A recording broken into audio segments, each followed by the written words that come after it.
دیوبند سے وائرل ہونے والا ایک ویڈیو نظر سے گزرا۔ یقین نہیں آیا کہ واقعی ایسی بیہودہ حرکت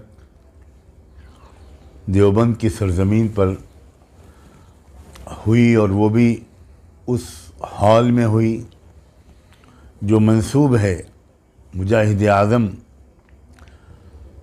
شیخ الہند حضرت مولانا محمود حسن دیوبندی نور اللہ مرقدہ کی طرف۔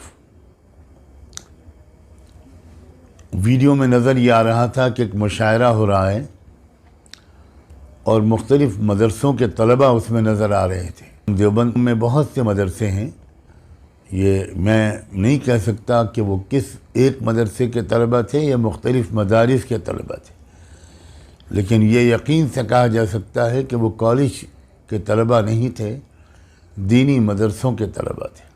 اور ایک خاتون شاعرہ انتہائی واہیات قسم کا کلام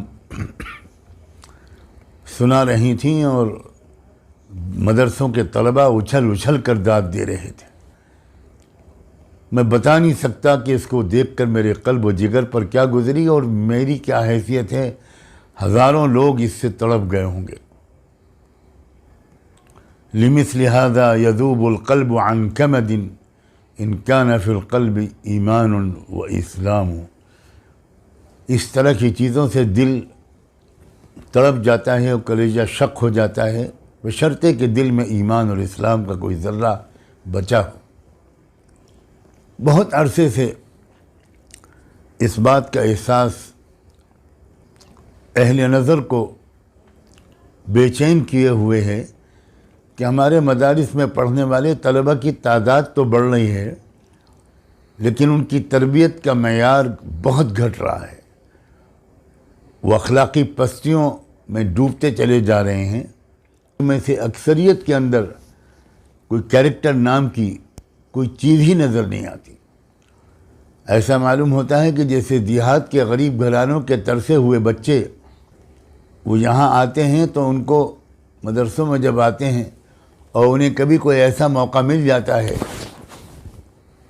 بازاری قسم کی حرکتوں کے دیکھنے کا یا بازاری سطحی قسم کی محفلوں میں شریک ہونے کا، تو پھر مہینوں سے جو ان کے اندر کا کہ گھٹے ہوئے جذبات و احساسات ہیں وہ ابل پڑتے ہیں۔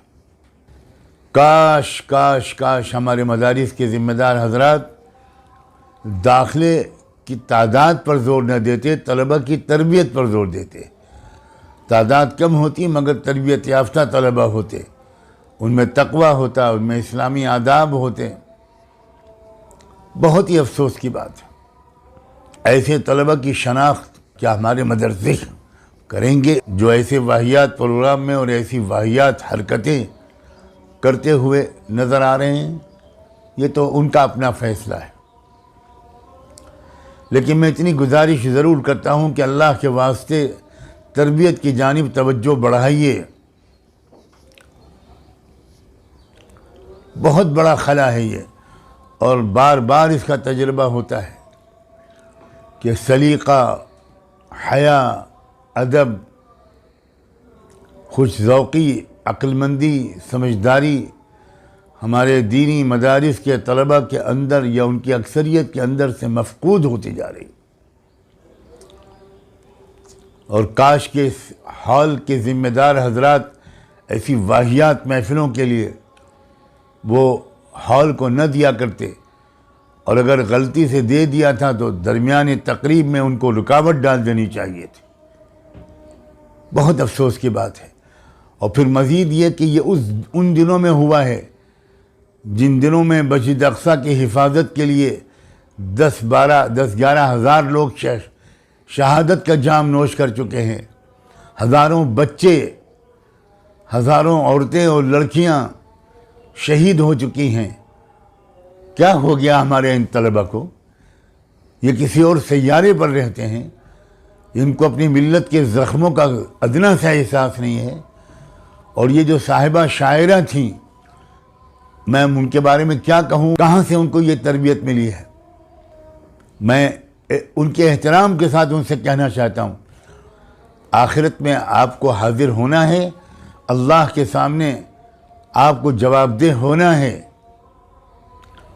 کیا جواب دیں گی آپ اللہ کے سامنے؟ نسوانی حسن کی اس طرح کی نمائش اور ایسے اشعار مردوں نوجوانوں کے سامنے پڑھنا دیوبند کی سرزمین میں، اور اس حال میں جو عظیم ترین شخصیتوں کی طرف منسوب ہے، یہ آپ کو زیب نہیں دیتا۔ میں آپ سے بھی گزارش کرتا ہوں کہ آپ اپنے ہی انجام کو بخیر بنانے کے لیے اللہ کے حضور توبہ کریں، معافی مانگیں، اور ایک بہت پاک دامن باحیا خاتون بن کر مسلم معاشرے کی، بالخصوص خواتین اور بچیوں کی ذہنی تربیت کریں۔ بس میں اس وقت اتنا ہی عرض کر سکتا ہوں۔ میں بہار کے ایک طویل سفر پر ہوں، درمیان میں سے میں نے تھوڑا سا وقت نکالا ہے، اور یہ جو مجھے 2-1 دن کی تاخیر ہوئی وہ بھی اسی وجہ سے ہوئی کہ مسلسل سفر اور مسلسل مشغولیت، آج بڑی مشکل سے میں نے یہ چند منٹ نکالے ہیں۔ اللہ کرے کہ سننے والوں اور سننے والیوں کے دل میں یہ بات اتر جائے۔ السلام علیکم ورحمۃ اللہ وبرکاتہ۔